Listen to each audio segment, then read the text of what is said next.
예, 시사정담 3인 3세 7월 3일 시작하도록 하겠습니다.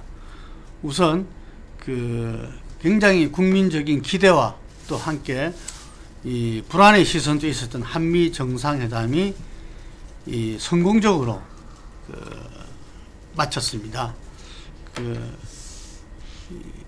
북핵 관계와 남북 관계 그리고 한미 동맹에 있어서 새로운 지평을 열었다 하는 평도 많은데요. 트럼프와 문재인 대통령이 상당히 서로 축이 잘 맞았다 이런 이야기도 있습니다. 예, 이게 여러 가지 사전 작업들이 있었다고 알려지고 있고 또 뭐 그런 사전 작업들보다도 문재인 대통령이 촛불 시민혁명으로 당선된 대통령이고 우리 국민들의 압도적인 지지를 받고 있다 이런 점들이 역시 이제 그게 어떤 정상 외교에서도 트럼프 대통령이 환대를 하고 상당히 예우를 할 수밖에 없었던 그런 것이 아닌가 그렇게 봐집니다. 그런 점에서는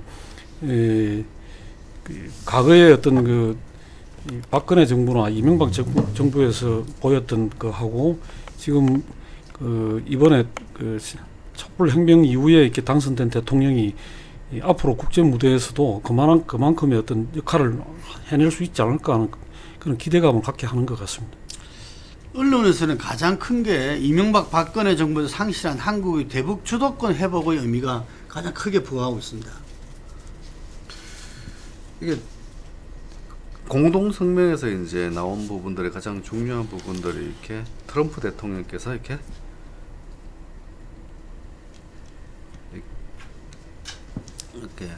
한반도 통일환경 조성에 한국의 주도적 역할을 지지하겠다. 이게 공동성명의 이렇게 명기가 됐습니다. 그런 부분에서 이렇게 미국 쪽에서는 굉장히 이렇게 한국의 역할 쪽에다가 많은 기대를 거는 부분들이고 특히 이제 트럼프 대통령은 이제 언론 공동 발표에서는 이렇게 오바마 대통령에 대해서 이렇게 전략적 인내는 실패했다.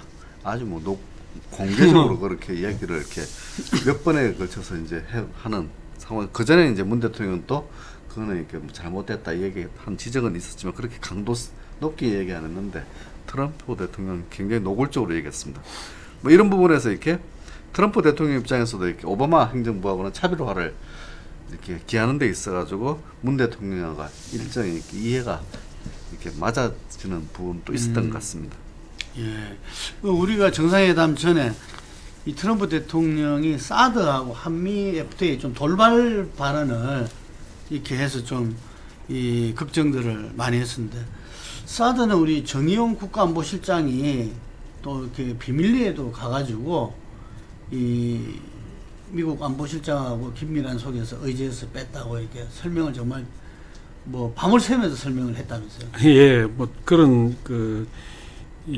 그게 보도가 이제 나왔고 또 문 대통령 본인도 방미 행보에서 사전에 이제 대통령하고 만나기 전에 사드 문제에 대해서 미국에서 전혀 걱정할 일이 아니다는 쪽으로 충분히 사전 설명을 해가지고 상당히 그 부분에 대해서는 미국이 갖고 있는 의구심을 좀 해소를 한 상태에서 양 정상이 만난 게 아닌가 그렇게 봐집니다.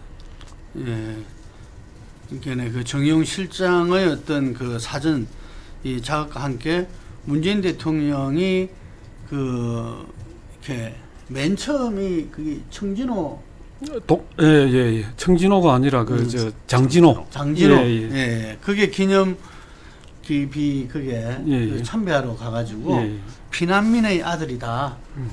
위대한 한미 동맹이 있었기에 오늘의 나도 있었다. 예. 이런 이야기를 하면서 그 이후에 상하 하원 미국 의원들한테 누차 사드에 대해서 염려하지 마라 이런 메시지를 주면서 어쨌든 공동 발표와 공동 성명에서 사드는 오늘 중앙일보 보도를 보면 장진호 프로그램을 만든 것은 극동방송의 김장한 목사가 역할을 해가지고 우리가 잘 아는 빌리 그레이엄이라고 미국에서도 아주 보수 목사님이 계신데 그분 아드님을 불러가지고 이 사전에 이제 문 대통령하고 그런 방향으로 하기로 논의를 했다. 그래서 이 중앙일보의 취지는 그 진보 대통령이니만큼 보수 쪽에 협력을 얻어서 가면 남북 관계나 또 한미 관계에서도 상당히 좀 잘 풀 수 있으니까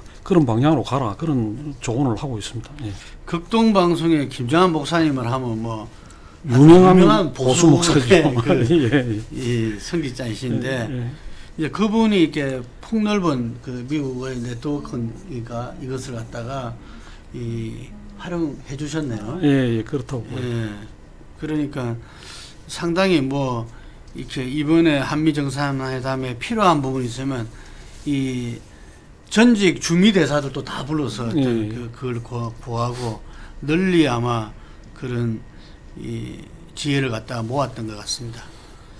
개성공단 재가동과 금강산 관계 재개 이 문제에서도 이 국제 제재 속에서 우리나라 입지는 좀 넓혀졌다 이렇게 판단할 수 있겠네요. 어쨌든 이제 문 대통령이 북한과의 대화를 열망하고 있는 것에 대해서 지지를 표명했거든요. 그 부분들은 뭐냐면 이렇게 미국이 그동안 이렇게 개성공단이나 남북 이제 금강산 관광에 있어서 재개 부분에서 미국이 이 부분들은 유엔은 결의 위반 이번 부분에서 상당히 이렇게 제동을 건 그런 상황이 여러 번 있었는데 어쨌든 이제 대화를 재개하기 위해서 할 수 있는 중요한 수단으로서 이 두 가지 카드 부분들에서 한국의 이제 입김이라든가 미국에 대한 입김이라든가 북한에 대해서 이렇게 던질 수 있는 재량권 자체가 좀 많아지지 않았겠냐 뭐 이런 추측입니다. 문재인 대통령이 그 전에도 이야기했지만 평창 올림픽에 북한과 단일팀 참여. 지금 IOC 위원장하고도 또 들어오자마자 또 이렇게 면담을 해서 함께 합의를 하는 그런 모습도 보이고 있는데 어쨌든 북한의 응수가 키 팩터로 등장하지 않을 수 없겠습니다. 예, 북한 입장에서는 지금 뭐 한미 정상회담 이후에 문재인 정부를 향해서 보다 자주적인 입장을 가져라 이런 쪽으로 주문을 하고 있고 또 한미 정상이 상당히 이제 그 강력한 그 압박을 시사를 했다 이런 점에 대해서는 또 조금 그 비난 섞인 반응을 보이고 있습니다만은 어쨌든 북한 입장에서도 흐름이 이렇게 가는 것에 대해서 근본적으로 반대할 이유는 없으니까 아마 조금 더 좀 신중한 입장으로 나오지 않겠나 그렇게 기대를 합니다. 이 전시 작전권 전환도 공동성명에 명기했습니다. 그래서 아마 그때 무기한 연기로 됐었죠. 예, 그렇습니다. 네, 그런데 조속한 어떤 작전권 전환을 갖다가 명시한 것 같은데 이 일부에서는 문 대통령 임기 중에 진행될 가능성도 높다 이렇게 보고 있습니다. 어쨌든 뭐 조건이 완비된다라고 하는 전제가 있긴 있는데 이 조건이라는 것은 한미 연합 방위 능력 부분들을 어떻게 이제 꾸려갈 것인가 뭐 이런 부분들에 대해서 이제 한미 국방부 간의 협의 사항들이 이제 잘 진행돼야 된다는 전제 조건이 있는데 문 대통령 입장에서는 이렇게 공동성명 확과에 이제 이걸 명기를 했다는 것은 굉장히 성과로 보여지고 그 다음에 이렇게 이것은 이제 본인의 임기 중에 하려고 하는 욕심들을 가지고 국방부라든가 외교부를 아마 계속 압박해서 이렇게 일을 추진하려고 할 겁니다. 다만 이렇게 이제 이것이 전작권이라는 것이 굉장히 이념적인 현황이고 국내 보수 진영에서 굉장히 민감하게 보는 부분들이기 때문에 이 부분들 국내적으로는 국내적인 파급 부분들을 어떻게 이제 관리해낼 수 있느냐 뭐 이런 부분들은 과제가 될 것 같습니다. 이래 되면 이제 한미연합사 체제도 뭐 변화가 불가피하죠. 그래서 본래 전시사정권 환수가 오래전에 나왔던 이야기잖아요. 예. 그래서 군에서 준비도 굉장히 좀 많이 돼 있을 것 같은데. 그러니까 저렇게 노무현 대통령 때 이걸 이제 본격적으로 추진을 하기로 해가지고 실제로는 이명박 정부나 박근혜 정부를 거치면서 이미 이게 실현이 됐어야 될 문제였죠. 그런데 이명박 정부에서 연기를 하고 또 박근혜 정부로 넘어오면서 완전히 이제 무기 연기로 가면서 갑자기 실종이 돼버렸던 그런 사안인데 이번에 문재인 대통령이 첫 방미에서 이 부분을 다시 살려내고 이 부분을 가급적이면 조속한 시일 내에 하겠다는 것은 미국도 그동안 이 문제에 대해서 부정적이지 않았다고 봐야 될 거 아니냐. 그런 점에서는 국내에서 너무 이걸 호들갑을 떨고 마치 전시작전권이 우리가 환수를 하게 되면 한미 관계가 완전히 깨질 듯이 그렇게 그 했던 부분들은 대단히 진짜 아까 말씀하셨듯이 이념적인 공세였다. 그렇게 보는 것이 맞을 것 같습니다. 어쨌든 이렇게 전시 작권을 전환하면서 앞서 이제 공동성명에 명기된 게 이제 킬체인 부분들하고 이제 KMD, 그러니까 우리 한국형 이렇게 미사일 방어막 이런 어떤 한국군으로서는 굉장히 군비 부분들을 조금 더 국방력 강화가 큰 과제로 이제 던져진 상황입니다. 그런 부분에서는 이렇게 뭐 지난 2007년도 전작권 합의를 하면서 이제 2012년도 5년에 걸쳐서 이제 하기로 했던 부분이 있으니까 지금 2017년이니까 2022년 5년이면은 가능한 부분이 있다. 뭐 이렇게 이제 추정은 됩니다. 예, 하여튼 우려했던 한미 FTA에 대해서는 트럼프 대통령은 아주 강력하게 이야기했죠. 확대 정상회의에서도 상무부 장관 보고 뭔가 할 말이 있을 건데 하면서 어떤 한미 FTA의 좀 현재 이 나름대로 불합리함을 불공정함을 갖다가 제기했고 경제위원장으로부터 또 이야기를 이끌어내면서 뭐 한미 FTA가 이후에 무역 적자 2배가 늘어났다. 이 상당히 오히려 무역 적자는 감소됐는데 한미 FTA 이후에 틀린 걸 알면서도 했지 않나 이런 생각도 들면서 본래 본인이 대선 때부터 주요 지지 집단으로 봤던 철강 자동차 노동자들 그분에 대한 어떤 메시지 아니었나. 미국 국내의 가능성이 크다 이래 이야기하는데 그랬든 어쨌든 간에 한미 FTA 재협상은 개문 발차됐다 이렇게 봐야죠.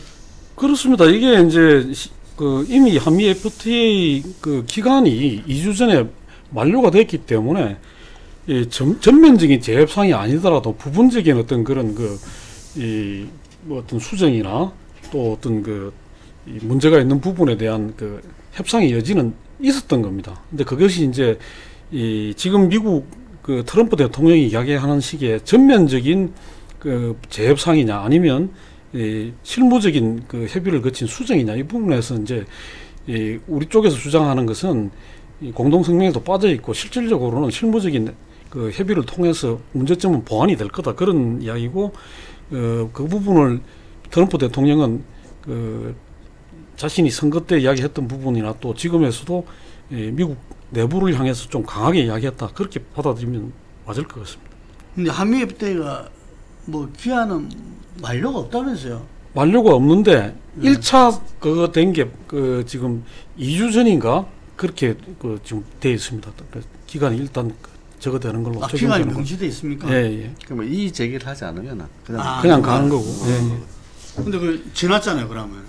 그렇죠. 이제 이의 제기를 하면 이제 절차적으로 이의 제기를 해야지 비로소 이제 실무 협상이 이제 90일 정도 있습니다. 3개월 정도 있기 때문에 현재 미국 쪽에서 이의 제기 절차를 거친다 하더라도 이제 올 하반기나 돼서야 이렇게 실무 협의가 이제 시작될 수 있는 뭐 그런 차원이라고 보시면 됩니다. 외교부가 지금 외교통상부가 아니고 통상은 산자부 산업통상부 그래 돼 있지 않습니까? 그러니까 FTA는 그쪽에서 할 수밖에 없는 문제입니까? 네, 그런 점에서는 지금 뭐 우리가 하루 앞에 이제 조각이 완성돼 가지고 이제 사실은 FTA 문제 같은 거는 외교나 통상이나 또 이게 우리 국내 여러 파트가 같이 이제 참여를 해야 될 태스크포스를 만들어야 될 그런 사안입니다. 그런 점에서는 한미 FTA가 만약 본격적인 실무 협상에 들어간다고 할 것 같으면 그걸 다루는 어떤 그런 컨트롤 타워가 서고 거기에 따른 어떤 타스크포스도 짜져야 된다 그렇게 봐야 될 것 같습니다. 예, 문재인 대통령은 또 곧 닥칠 G20 정상회담을 향해서 또다시 외교적인 어떤 문제를 갖다가 제대로 풀어야 되는 또 그 과제 속에서 지금 이제 몰두하고 있답니다. 예, 이 부분이 실제로는 뭐 한미 정상회담을 성공적으로 마친 것만큼이나 또 중요하다. 왜냐하면 거기서 바로 이제 중국 시진핑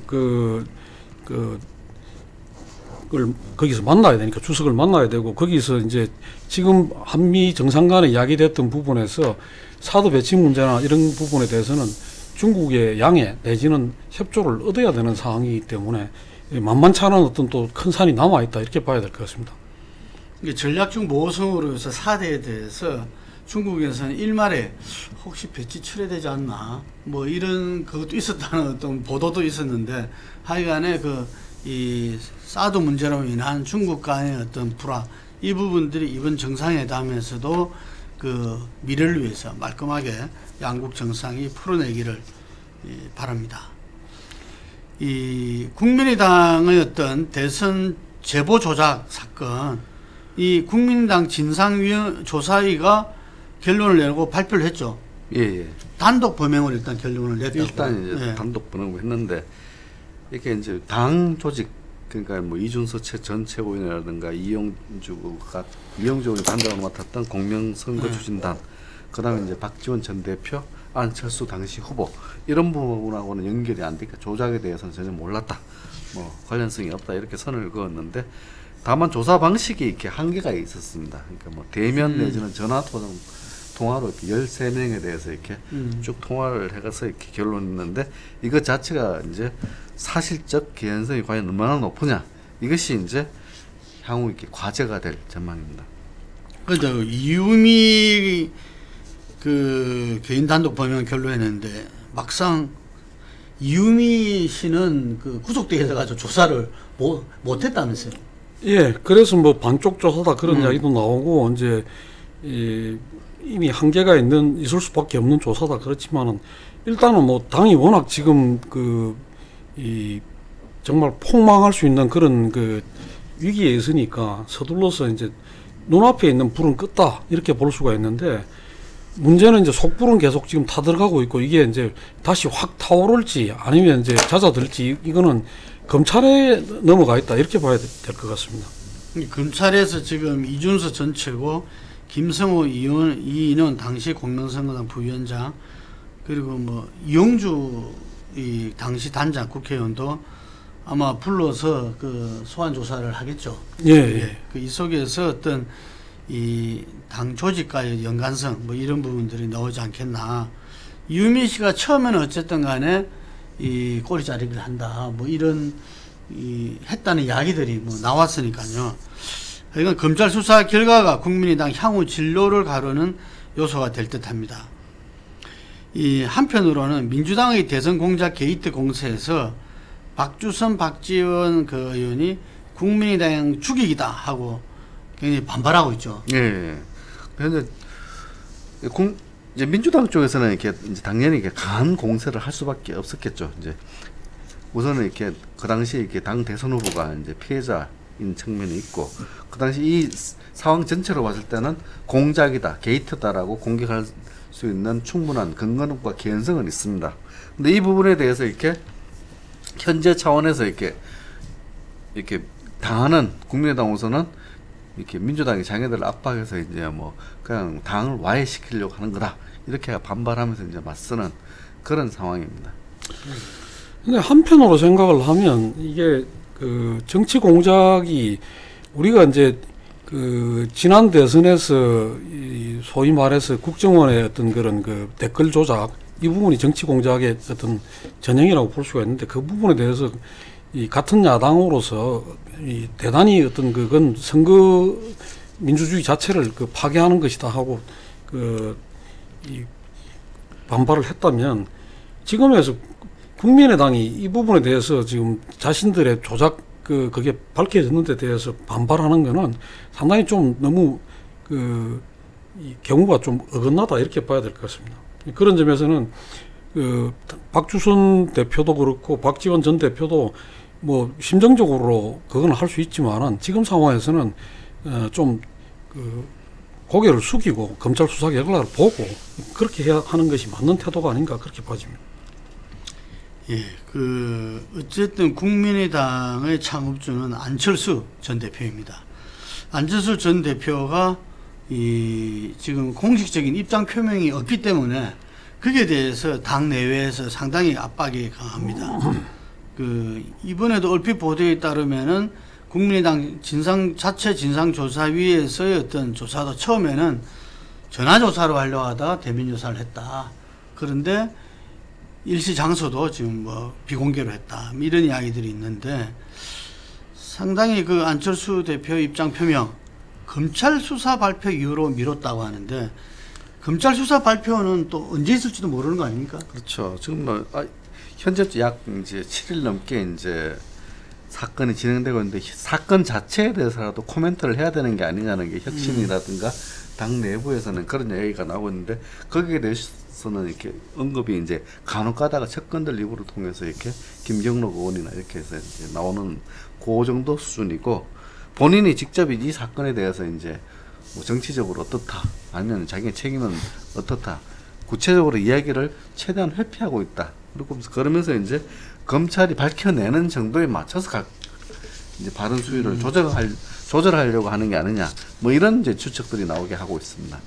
어쨌든 새정치의 표상으로서 국민적 지지를 받고 지난 총선에서 그런 제3당 돌풍을 갖다가 만들어냈고 한 이 대선에서도 뭐 굉장히 그 양강구도까지 갔던 안철수 전 대표인데 좀 이 새정치가 이런 상황에 처했을 때 정말 빛나는 거 아닌가 싶은데 상당히 좀 이렇게 이 안타까운 사람들도 많은 것 같습니다.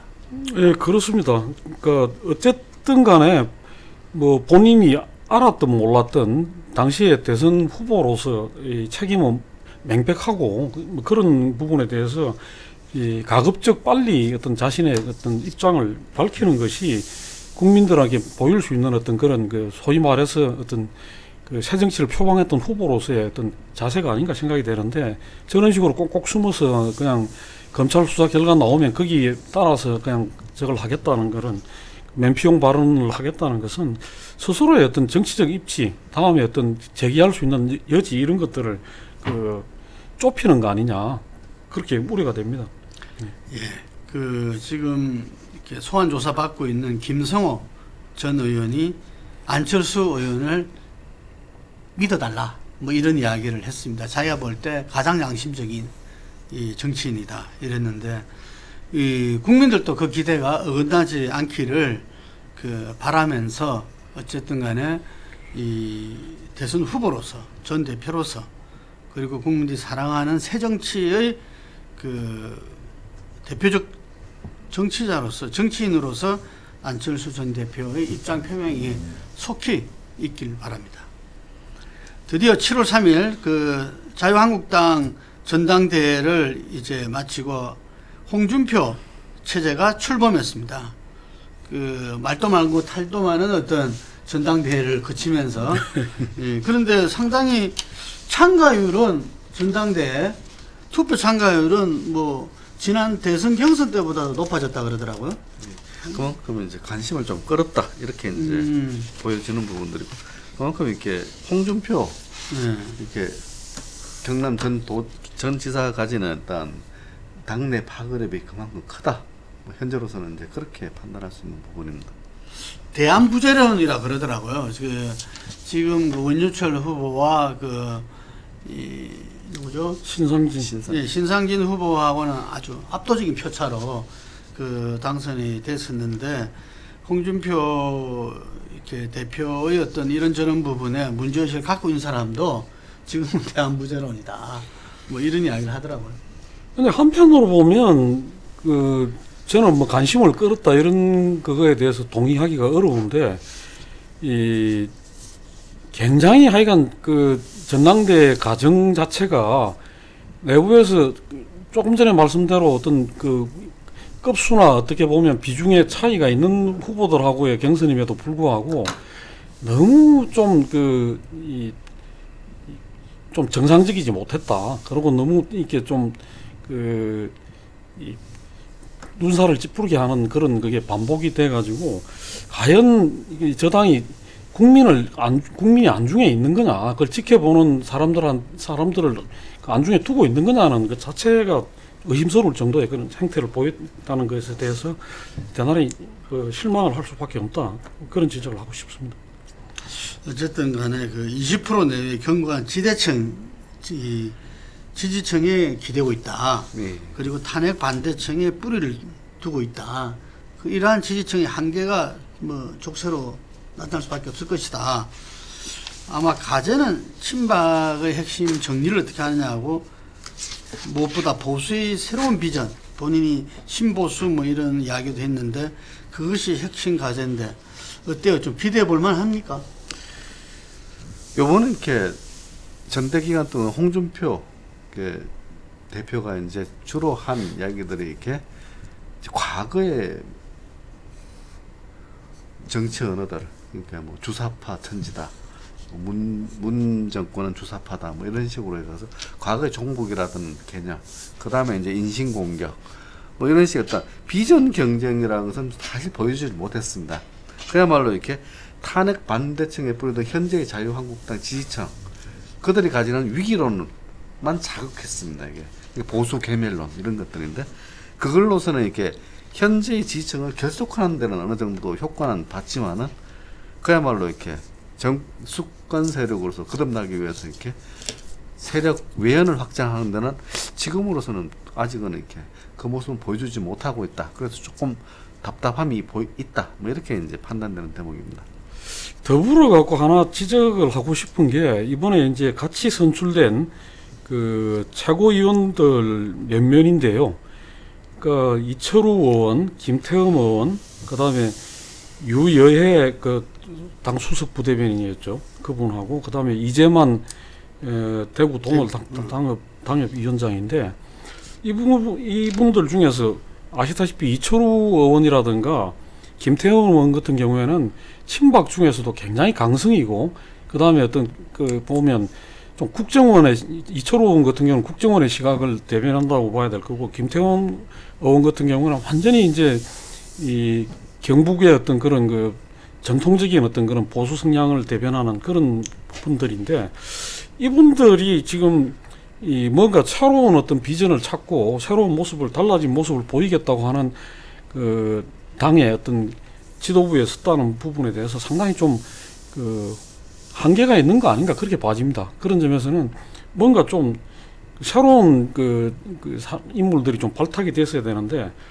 뭐 청년 최고위원으로 이재영 전 의원이 선출이 됐다고 하는데 얼마나 역할을 할지 좀 두고 봐야 될 것 같고, 전반적으로는 좀 환골탈태하는 모습을 보이지는 못한 거 아닌가, 이런 그 지적도 나올 수 있다고 봐집니다. 예, 자유한국당은 대표와 최고위원을 따로 뽑는 어떤 단일성 대표 체제이기 때문에 대표의 권한이 상당히 막강합니다. 예, 그래서 지금까지 정우택 원내대표와 대표 권한 대행을 이끌어왔던 자유한국당이 이제 투톱이 이렇게 되지면서 홍준표 당 대표의 앞으로의 행보, 뭐 첫 일성이 어쨌든 혁신위원회를 만들겠다. 그래서 인적, 조직, 정책 쇄신을 이 정권을 주겠다. 뭐 이런 이야기. 본인도 이전에 그 혁신위원장을 했던 이 경험이 있죠. 지금 현재 이 한편으로 보면 전당대회에 이렇게 참여하는 유권자층이 다 어째 말하면 그 보수의 위기론이라든지 어떤 이 상당히 이념 보수 이런 부분들을 갖다가 선호하는 사람이다 보니 그게 맞췄는가 모르겠지만, 지금 현재 그 앞에서 지적한 대로 이 어떤 시대를 이렇게 이미 뒤떨어진 이념과 이 종북 뭐 이런 부분으로 해가지고는 상당히 새로운 보수를, 무너진 보수를 일으키기 상당히 어려울 것이다 라는 것은 제 생각에는 본인도 누구보다도 잘 알고 있지 않나, 이런 생각이 듭니다. 그렇기 때문에 과거의 어떤 그 나름대로 이 한나라당, 새누리당에서 개혁 보수를 갖다가 이 자청했던 이 홍준표 당 대표에 의해서 이 보수도 이렇게 좀 이렇게 새롭게 이 변신을 해나가고, 그걸 통해서 이 균형 잡는 이 한국 정치가 될 수 있도록 되기를 바랍니다. 예, 오늘 여기까지 하겠습니다.